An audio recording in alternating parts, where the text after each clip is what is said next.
আপনারা সকলেই জানেন যে এখানে আমাদের আসার উদ্দেশ্য আমরা সারা দেশবাসী সহ বাংলাদেশ বিমান বাহিনী আমরা সবাই এই দুর্ঘটনায় গভীরভাবে শোকাহত। তো আমাদের বাংলাদেশ বিমান বাহিনীর সকল সদস্যের পক্ষ থেকে আমাদের সম্মানিত বিমান বাহিনী প্রধান মাহতাব ভূঁইয়ার কবরে আমরা শ্রদ্ধাঞ্জলি জানাতে এসেছি বিমান বাহিনী ঘাঁটি জহুরুল হকের পক্ষ থেকে।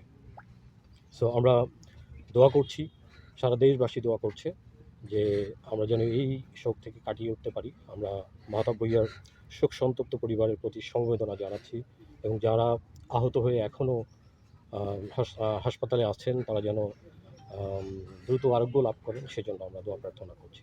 ধন্যবাদ সবাইকে। কতটুকু অগ্রগতি আছে? বিষয়টি প্রক্রিয়াধীন রয়েছে এবং এটা তদন্ত শেষেই এই বিষয়টি জানা যাবে।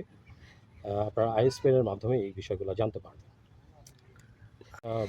বিমান বাহিনী এবং সরকারের পক্ষ থেকে একটা প্রক্রিয়া আছে, এটাও সময় মতো আপনাদের সামনে উপস্থাপন করা হবে বা আপনারা জানতে পারবেন। আচ্ছা, বিভিন্ন ধরনের সহযোগিতা করা হচ্ছে।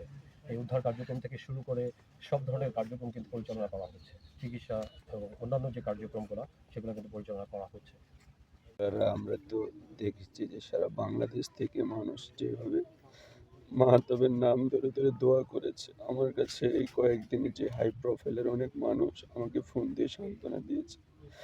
সত্যি আমি সহ আমার পরিবার সবার কাছে কৃতজ্ঞ যে তারা আমার ছেলের জন্য দোয়া করেছে এবং আমি একটাই চাই আমার ছেলে যেন শাহাদাতের মর্যাদা পান। আমি যেন শহীদের বাবা হিসেবে আল্লাহর দরবারে চলে যেতে পারি, সেই প্রার্থনাই করি।